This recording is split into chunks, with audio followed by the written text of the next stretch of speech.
And we're back on Around the World Radio, also available on the internet on atw.tv. I'm Martha Bull. I'm Jill Latham. And in studio with us today is Linda Ballou, who it sounds to me like you're an expert about Hawaii and many other things. She's written a couple of books. One is called Lana'i, High Chiefess of Hawaii. And then her other book is called Lost Angel Walkabout, because I am a lost angel, one of 14 million people who live in Los Angeles, and this is my walkabout. Now tell me, these are two completely different books. They are. Why don't we start with this? Explain a little bit about this. All right, this Waianae became a beautiful obsession for me. I lived in Kauai on the North Shore when I was young, and it sort of became a part of me. And over the last many years, I've gone back and forth many times, studied all the oldest chronicles, probably looked into it way deeper than I should have. But in the process, I went to all of the historical sites on the Big Island, on the Moloka'i, on the Maui, and you know, I became an expert on the islands, which wasn't something I set out to do. But I did write this book because she was inspired by Kahahumanu, who was the favorite wife of Kamehameha the Great, which was not a small thing, because he had 32 wives, and she was a childless bride. But she remained his confidant for 40 years, his rise to power, which you may or may not know about Kamehameha the Great. But they're the two best-loved icons in Hawaiian history. And it's a beautiful love story beyond the rise of Kamehameha the Great to power. So it's a historical novel. It is, absolutely fiction. Her best friend is a dolphin named Iku. So there's a magical realism is what it is. Sounds like it could be a movie. Well, ideally, I would love for it to be animation, because the islands are so magical, and the legends and the myths of the islands, it's very conducive to a very creative animated film. Interesting. And tell us a little bit about this. Okay. Well, I'm outdoor adventure. I do horseback riding, kayaking, river rafting, and I've done it, in New Zealand. And I'm from Alaska, so I rafted the Tachincini, which is a 125-mile run through the largest wilderness area in the world, really. So. And where is that? Incredible adventures. And where is that?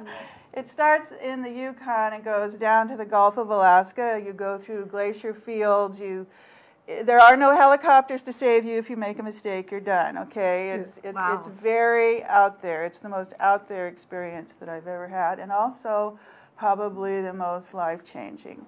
Most transforming. Now, you're obviously very fit. Would an average person be able to do that? Yeah, absolutely. Can you get in and out of a raft? Yeah. You can do it. Possibly. You can do it. And the cooks, you have great guides who do all the cooking. Nice. You do have to pop your tent. Oh, well, you do have to go for a week without a bath. But can you get in the water? You can do kitty baths. You're not going to get in that water. It's too cold. Is it freezing? It's way too cold, right? Well, it's glacier. Well, right? you're going through glacier fields. So that's 3 minutes in the water is hypothermia time. So it's a real wilderness adventure, but not all of mine are. Some of them I went to Tahiti, where I was nearly deported, but Now, wait a second. That's another story. That's another story. No, we want to hear about that. What happened? Oh, you have to read the book. I guess so. So now you see, it seems like you specialize in Hawaii, but you certainly... Yeah, and that's why I got invited. Waianae is the reason I got invited on the uncruise that I think that we'll be talking about for the most part. And I normally would not do a cruise, but this is on a 150-foot motorized yacht with all the water toys. You can go paddle boarding, you can go kayaking, you go snorkeling, that you go skiffing. This is Captain Cook's monument, which is one of the top snorkel spots in the world. And this was a fabulous day. I love this day. We skiffed along the Big Island. Those are Manta'Ray. They don't eat people. They eat plankton. But we did a night dive with the Manta'Ray, and they swim right up underneath your belly and turn and do that kind of a dance in your, It's a little intimidating. It is. One of them got when it touched my skin, it was very soft. It was very beautiful. It was a ballet. It was, you know, it was really special. It wasn't something I would have sought out, but it's part of the uncruise adventure with this company. And, you know, you do have day excursions, but most of it is being out on the water. And, you know, the Hawaiians were water babies, and this is a real opportunity for you to get to know the elements. This is the Big Island, and these swells come in from a 2,500-mile fetch with nothing breaking them, and they explode on the, it's like fireworks, Hawaiian style. It's gorgeous. Wow. This is Manta'Ray Bay. This is where the cruise starts on Lana'i, and it's where Bill and Melinda Gates got married. I mean, it's like the Sweetheart Island. It's like, you know, very, very, there's very few people who actually live there. They mostly just, it's a two-resort island. Right. That's the cruise destinations. I started on Lana'i. I took the ferry over from Maui and then joined the group, and then, you know, we went to Moloka'i, which was wonderful. We had 2 days on Moloka'i. They're the only cruise ship that's allowed to tie up at Moloka'i. I won't say they're anti-tourism, but they're trying to maintain their Hawaiian culture, and they don't want to be overrun with tourists. And so the small ship was allowed to come. And they really hosted us with great warm aloha. I mean, it was really special on Moloka'i. We hiked up into the Halawa Valley. And the guides helped. I mean, age isn't a matter here. All that matters is that you want to do it. They'll get you there, okay? And that we hiked up to this waterfall and went swimming in this pool. I mean, that's a Honi greeting where there was an elder meeting us, and you know, we gave the blessings and got the protocol to go into. This is the oldest settlement in the Hawaiian Islands, 650 AD. Wow. This valley is sacred, very, very special. And like I said, this is the only cruise that will allow you to go there.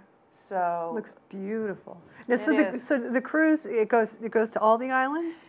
Not Kauai. Kauai is off away. You know, it doesn't fit into. You're on the boat for a week, so you know you start in Lana'i. You go to that day. The first day out, we went to the channels where the whales were. That was another unbelievable experience in that week, because they come down from Alaska this time of year, and there was just, I don't know, babies breaching and males spy hopping, and you know, I mean, it was really a show. It was fabulous. But they said the week before there were no whales, so you can't count on it. Yeah. I was just lucky with the whales, with the gorgeous weather. We saw spinner dolphins that did little flips and backflips, and it was just a fabulous. How many people are on? Well, there were only 26 passengers and 14 crew, so we were like spoiled rotten. And the cook, when we went on day excursions, she went on shore and to the farmers markets and got all these fresh ingredients, including ahi, and you know, I mean, I was just spoiled to death. It sounds absolutely wonderful. If people are interested in going on this cruise, how do they find out about it? It's just Uncruise Adventures. It's very easy. Just, you know, go online, Uncruise Adventures. They do the Inside Passage in Alaska, which the beautiful thing about this company is you really get to experience the place. It isn't like a big cruise ship where you're distanced from the elements and from the experience. I mean, I don't need to get on a boat to be around people. Yeah, that's true. You know what I mean? Yeah. I live in a city. Yeah. I want to get out there. And learn. This company really does a good job, honestly. It sounds wonderful. That's well, Linda Ballou, thank you so much. If somebody wants to read their my books. book. Okay, LindaBallouAuthor.com. And if you buy Wainani on my site, you get Wainani's Wayfinder, which is a map of the sacred sites on the island. So she takes you to a lot of these places in the book. So it's nice if you go there that you have this map, because it will make you aware and you won't miss things that are really very special in the islands. And I know reading Wainani will enhance your visit to the islands. Well, thank you so much. So it sounds wonderful. I'm ready to hop on a plane right now. All right, when we come back, thank you, Linda. When we come back, we'll be talking about Oscar with Stephen Sochette. Stay with us.